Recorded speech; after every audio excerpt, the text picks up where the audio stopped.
Train থেকে নেমেই দেখলাম পোড়া মাটির ইটে বাঁধানো একখানি স্টেশনের পাশেই একটা আলপথ। সেই পথ বহু দূরে মিশে গেছে কচুবনের দিকে। কোম্পানি থেকে আমাকে ছাতিমপুরের মার্কেট সার্ভে করতে পাঠিয়েছে।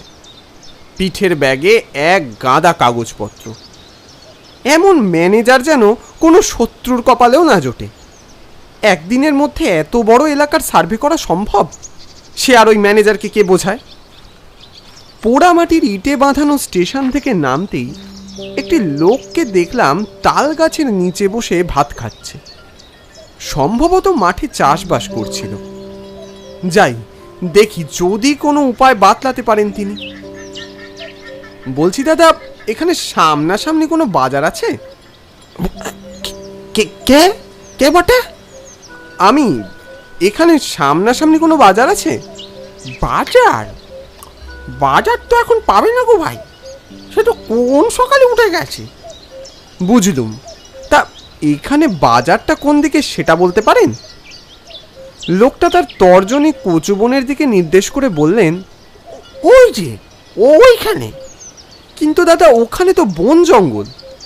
লোকটা ভ্রু কুঁচকলেন। হ্যাঁ, ওই কচুবন পেরোলেই বড় রাস্তা, ওই রাস্তার ওপারেই সকাল সন্ধ্যা বাজার বসে। তা এখান থেকে কি কোনো গাড়ি ঘোড়া পাওয়া যাবে? লোকটা মাথা চুলকোল।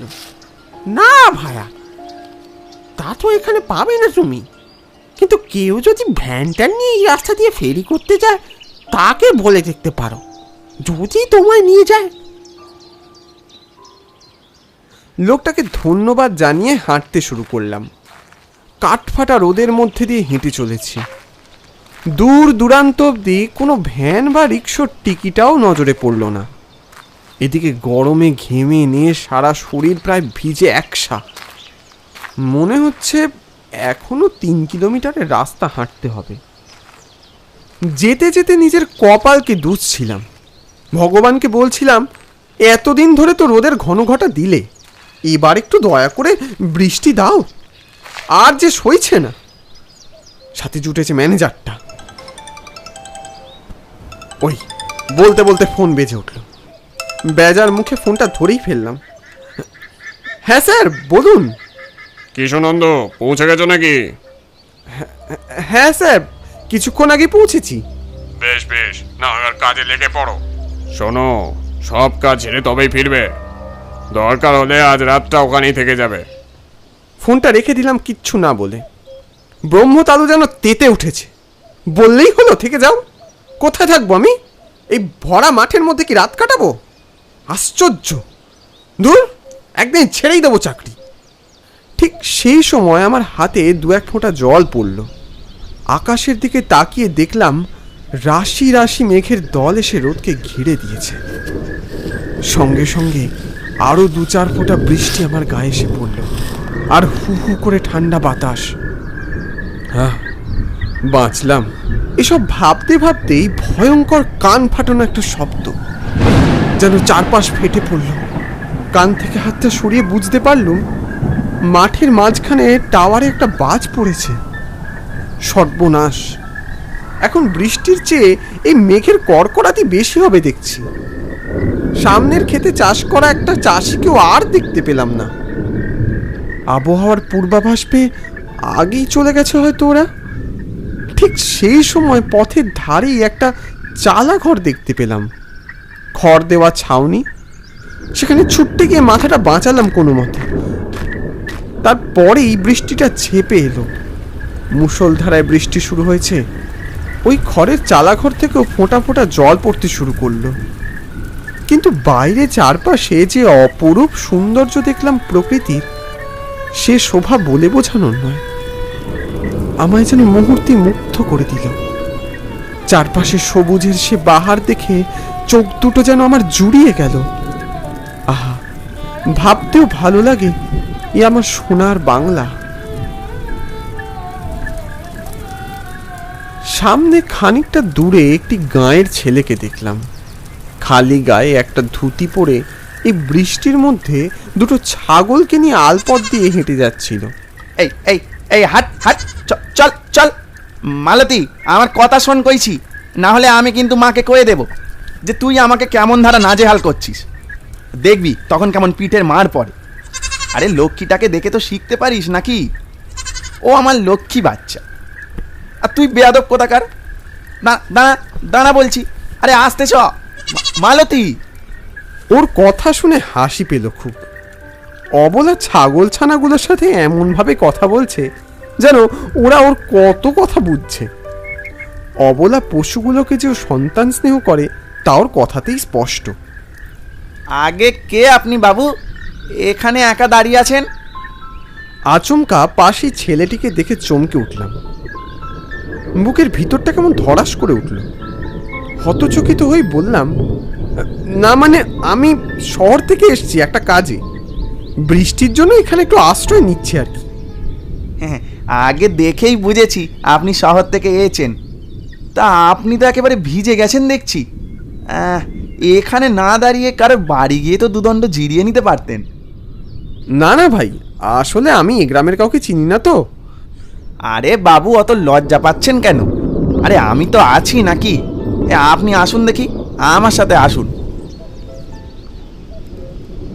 অবাক হলাম, একটা অচেনা অপরিচিত লোককে ছেলেটা বাড়ি নিয়ে যেতে চাইছে।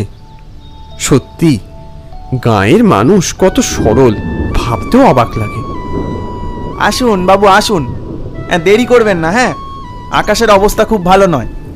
ছেলেটা আমাকে একটা কচু পাতা দিল আর নিজেও একটা নিয়ে ছাগলগুলোকে ডাকতে ডাকতে এগিয়ে চলল।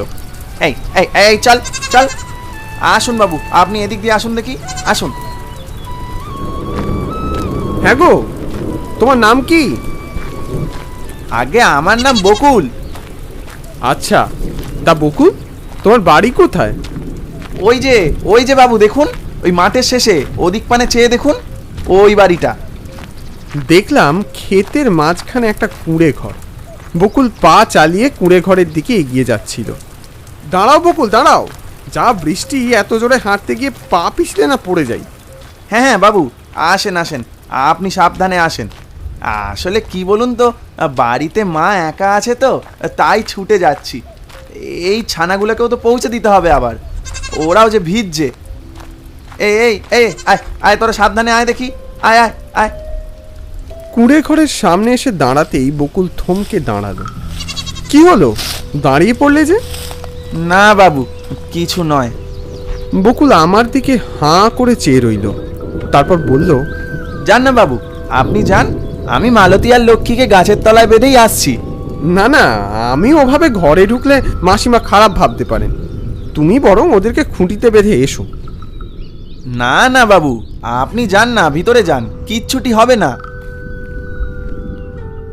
বকুল রীতিমতো জোড়াজুড়ি শুরু করলো। আমি এগিয়ে গেলাম কুঁড়ে ঘরের দরজার দিকে।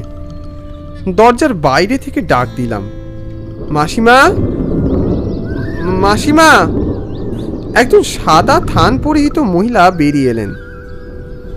কে কে আপনি? কি হয়েছে বলুন। আসলে বকুল আমাকে এখানে নিয়ে এলো। বকুল নিয়ে এলো আপনাকে? তা কোথায় আমার বেটা, কোথায়? সেই কখন মাঠে গেছে ছাগলগুলোকে নিয়ে, এখনো তো ফেরার নাম নেই। ওই তো ওই গাছের তলায় ছাগলগুলোকে বাঁধতে গেছে মনে হয়।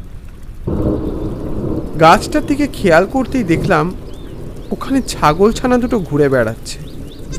বকুলকে ওখানে দেখতে পেলাম না। কোথায় কোথায় গেল আমার বেটা, কোথায়? এই তো এক্ষুনি এখানেই ছিল। কোথায় গেল? বকুল বকুল বকুলকে হাজার খুঁজে ওখানে আশপাশে দেখতে পেলাম না। বকুল বেশ কিছুক্ষণ খোঁজাখুঁজির পর ছুটে গেলাম সেই চালা ঘরের দিকে যেখানে বকুলের সাথে আমার প্রথম দেখা হয়েছিল।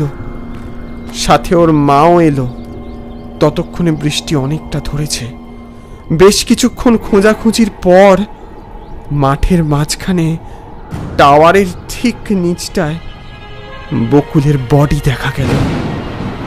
এমনভাবে পড়ে আছে যেন খুব শান্তিতে বকুল নিদ্রা যাপন করছে। বকুলের মা চিৎকার করে কাঁদছিল তখন। আর প্রলাপ বকছিল। ততক্ষণে কিছু গ্রামবাসী ছুটে এসেছে সেখানে। আমার সারা শরীরে নিশ্চল পাথর হয়ে গেল। তখন ওই বাজটা টাওয়ারে নয়, আসলে বকুলের গায়ে পড়েছিল। তাতেই বিদ্যুৎ পৃষ্ঠ হয়ে বকুলের মৃত্যু হয়েছে।